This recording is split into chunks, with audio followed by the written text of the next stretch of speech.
ये बुजुर्ग माता जी को एक चेयर दे दीजिए भाई, ये बुजुर्ग माता जी को वो चेयर दीजिए, एक कुर्सी दे दीजिए माता जी को। केंद्र की नरेंद्र मोदी सरकार अलग अलग लोगों की अलग अलग जरूरतों को ध्यान में रखते हुए अलग अलग तरह की योजनाएं चलाती है। जैसे लोगों की हेल्थ को ध्यान में रखकर फ्री इलाज के लिए सरकार आयुष्मान भारत योजना चलाती है, तो वहीं लोगों को पक्के मकान दिलवाने के लिए पीएम आवास योजना चलाती है, तो किसानों के लिए सरकार पीएम किसान सम्मान निधि योजना चलाती है।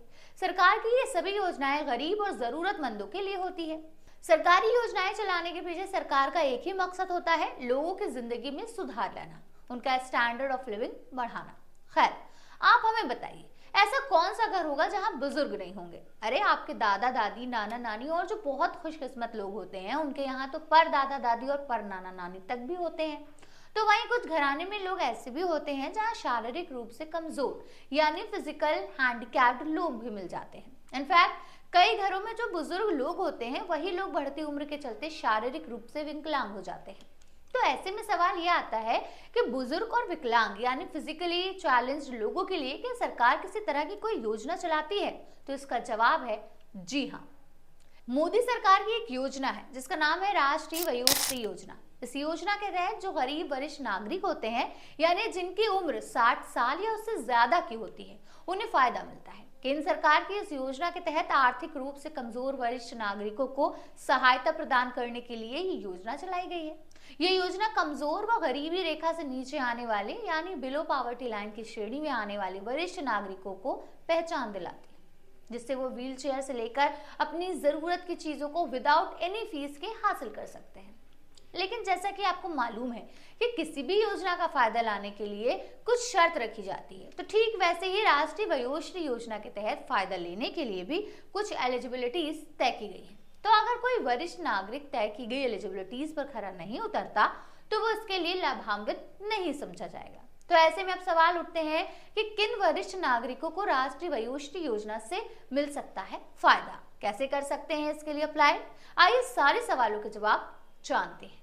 नमस्ते, मेरा नाम आमिना है और आप देख रहे हैं आपकी खबर। देखिए, इस योजना का फायदा लेने के लिए सबसे पहली और सबसे बड़ी शर्त तो ये है कि इस योजना में अप्लाई करने वाले वरिष्ठ नागरिक को भारतीय नागरिक यानी इंडियन सिटीजन होना मैंडेटरी है। इसके साथ ही इसमें एज डेडलाइन 60 साल से ऊपर रखी गई है। इसके अलावा जिन भी वरिष्ठ नागरिकों के पास बीपीएल यानी बिलो पॉवर्टी लाइन और एपीएल यानी अबव पॉवर्टी लाइन के कार्ड्स हैं, सिर्फ वही इस योजना का फायदा ले सकेंगे। साथ ही साथ इस योजना के लिए जो जरूरी दस्तावेज है वो है आधार कार्ड, राशन कार्ड, पहचान पत्र, वृत्ति पेंशन, विकलांगता का मेडिकल रिपोर्ट, मोबाइल नंबर और पासपोर्ट साइज फोटो। अगर आपके पास इतना सब कुछ है तो आप इस योजना के लिए पूरी तरह से एलिजिबल हैं। चलिए आप जानते हैं कि राष्ट्रीय वयोश्री योजना के लिए अप्लाई कैसे करना है। राष्ट्रीय वयोश्री योजना के लिए रजिस्ट्रेशन करने के लिए सबसे पहले आपको समाज कल्याण विभाग की ऑफिशियल वेबसाइट https://www.alimco.in को ओपन करना होगा। इस वेबसाइट का लिंक आपको डिस्क्रिप्शन बॉक्स में मिल जाएगा। इस वेबसाइट के होम पेज पर क्लिक करते ही आपके सामने रजिस्ट्रेशन फॉर्म आ जाएगा। रजिस्ट्रेशन फॉर्म में पूछी गई सभी जानकारियां सही भरने के बाद आपको सभी जरूरी दस्तावेज अपलोड करने होंगे। इसके बाद आप एक बार सारी जानकारी जांचने के बाद इसे सबमिट कर दें। इतना करते ही आपका राष्ट्रीय वयोश्री योजना में रजिस्ट्रेशन हो जाएगा। बहरहाल, इस योजना से जुड़ा कोई भी डाउट आपके मन में हो तो आप उसे इस वीडियो के कमेंट बॉक्स में क्लियर कर सकते हैं। इस वीडियो को आप अपने उन जानने वालों के साथ भी शेयर कीजिए जिनके घरों में बुजुर्ग और विकलांग लोग रहते हैं। हो सकता है कि आपका एक शेयर से किसी की मदद हो जाए। फिलहाल मुझे दीजिए इजाजत और देखते रहिए आपकी खबर।